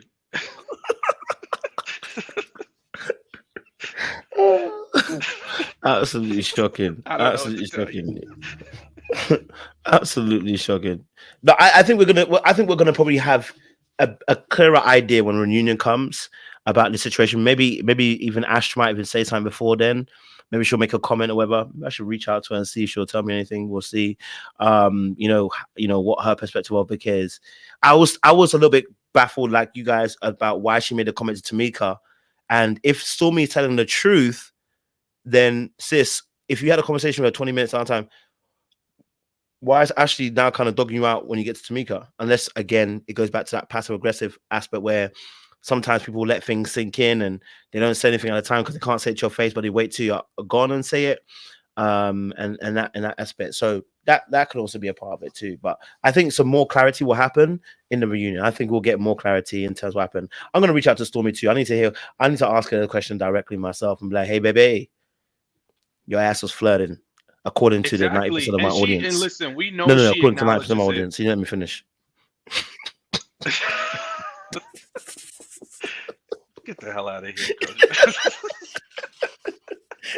Listen, I say if she, you know, when somebody acknowledges it, you know, there's even a little bit more to follow, right? So that's fair. She acknowledged it. You know what I'm saying? So you know that there was something to her flirting a little bit, and that was what it was. I hear you. You know. Any other final thoughts on this situation, guys? On Ashley and Storms and thingy? No final thoughts. Well, I would say Sean to do the honors, but he wasn't here for majority of the time because he had ghosts walking past, so he won't be able to do anything for us. So I'm gonna take his job. No, actually, Jay is debutant. So Jay, yes, you are debutant, Jay. Wow. Oh, you just gonna dip off? I'm gonna get up and walk away like Ashley. Abruptly, let me grab and my we thing. won't watch. We won't look either. We won't be looking at you. So just keep walking. We'll break your neck, Sean. Let me grab my thing. I will not be breaking my neck because Kojo says don't break your neck when you walk. So there you go. Don't break your neck. Let me grab my things. So what? The live is over? Yes, Yeah, that was done. Oh, This show doesn't Come have 2 much hours meat in later, it. don't talk about is it over? This show don't have much meat in it, so there ain't much to really discuss on the show. Once you discuss the people, you discuss the people. The meat's not very heavy in the show, so And you know. nobody was picked. pause. Oh, right, please So pause. yeah, pause. Sorry, yeah, Yeah. that was a bit suspect. Sorry, guys. Very much That's so. Bro. heavy editing. That's heavy editing there, guys. That's heavy editing. Another person was picked this week, so we don't know who with who and nothing. We don't know nothing. Nah, nobody got sent home. No keepers. No, that's a no. Yeah, so we don't know crap. Yeah, We don't know the cliffhanger for the 5th week in a row. Right. That's right. Sean, they said they want to see your outfit, so give them a little spin, please. They want to see your Let that outfit. be the They benediction. want to see my fit. They want to see Yeah, Big they wanna see Daddy. your fit. They want They to wanna see see- Big Daddy. Tell Come them on, to Big come see Daddy. me. Coach, cut the crap. Cut the crap. give him the spin, bro. Stand up, man. Big Daddy. I don't Stand have up and give them the pants. fit. I don't have any Huh? pants. You You're know, lying. You're lying. I know you got pause, some. Shine. Pause. Wow, not him freezing. Because you got men walking in the background talking about you ain't got no pants on. You better put them. You got some pants on. Give them a tour. Tell Give them a them to spin, find Sean. me on IG and you will in see my favorite full color, outfit. Shine. Come on, Shine. Let us see. Oh, in you my like the favorite Give 'em a green? little That's spin. right. color. I You know I work love for you, green, Jay. baby. You I know work I for love you, baby green. girl. They want to see you, bro. Don't be shy. Put some green hearts in the chat if y'all want to see Shine. Y'all are wild. Kojo, get me What's off your the cash screen app? right now. What's your cash app? What's your cash app? That cash out for Shine. What's your cash At app? Sean Davis 120. 120. Ladies, you like what you're seeing? I want to see you put your money where your mouth is. Cash Send him a Shine cash app. Davis. Send Sean a cash app. You like the outfit he's wearing? He is single. Send him a cash app. I wouldn't do it if he was Kojo, married you because it'd are be wild awkward. right now. Send him yeah, a cash my- app, wrong. okay? Hold on, let me erase that. All right. If you feel I was wrong about the Ashley situation, send him a cash app, okay? All right. Guys are If you out believe of I was wrong control about the right Ashley now. situation, send him a cash app. It is Sean Davis 120. Send him a cash app. Send him a cash app. Don't let him be without. Send him a cash app, okay, Oh, ladies? they got them green like the hearts fit. going, Shine. Let's go, baby. got the green wanna hearts. Oh, see you Look got at a that. lot of fans out there, Green dog. hearts. they love Pimping you, them Sean. out. They love you. Baby. Kojo, cut We this. pimping them cut the correctly. shit. Cut the shit right now. Oh, baby, it's a lot of green That's hearts. right. Let's That's go. I'm gonna get an OnlyFans page next. Let's Huh? go. Let's go. Sell it on the black market, baby. Let's go. Don't be afraid, my man. brother. Don't be afraid, okay? Tomorrow, All right. we got to save something. We're doing a live tomorrow, right? So We are doing I'll live be tomorrow. prepared. Yeah, I'll be Be prepared prepared. with a full. We'll do the full Monty tomorrow. How about that? Y'all ready to cut up tomorrow? Y'all like this video? Y'all subscribe to this channel because we cutting up tomorrow. Y'all about to really find out how we really be. Yeah, they wanted to know what happened in Jamaica. We're gonna have to give you the light version. We cannot give you the full version. So we have to give the light version because we can't give you the full version. You know what I mean? Yeah. Especially not on my end anyway. But yeah, definitely not on my end. I can't tell that tale. But listen, audience members, thank you so much for joining us today. It's been an amazing conversation. I'm not even going to try and do a wrap up like Sean does. I'll leave that for the Deacon when his time is back. But you know, we appreciate the conversation. Glenn, thank you for joining us. We'd love to have you again next week if sir. you're around and you're about. And have that conversation as well. But yeah, tomorrow, guys, we are going to be having a lovely not members only, but a lovely conversation with myself, Jay, Sean, Seaway. You're gonna find out a little bit more about the panelists, how we began, where we're at now, a little bit about that Jamaica trip, just a little dish and dash. You know what I mean? You lot saw some of the pictures if you followed us as well. You know, and you know, we want to be able to have some good conversations as well. And let you know some life updates about where each of us are as well. So it's going to be a really good conversation tomorrow. I'm looking forward to talking to you guys. What time did we agree? I think we agreed at 6 p.m. Was it 6 p.m. yesterday? No, wait, Jay, what time you said you can't do? No, You have to do later. It has to be like 8 p.m. EST. 8 p.m. That was it. Oh no. You couldn't do. No, I can do 6. I can do 6 if you want to. You can do 6?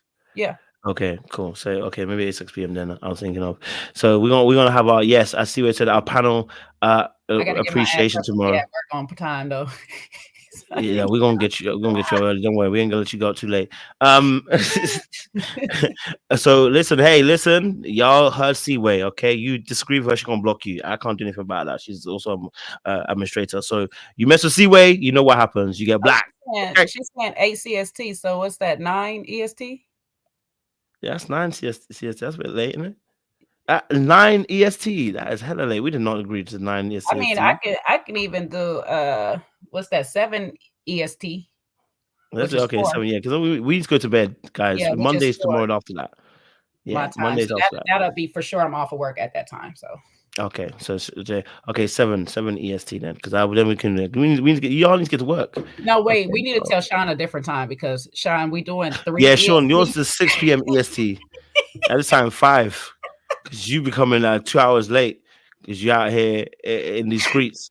No. I'll be good. I have no plans tomorrow. I'll be homebound and on time. Yeah. Sean gonna be knocked out tomorrow from tonight. Oh, that's right. We are about to go out again. So oops. But I'll be on time. That's more than enough time. It's in the evening. You for the streets tonight, Sean? That's That what what they you're trying to said. tell me? You from the street. Abby can be my proxy. All right.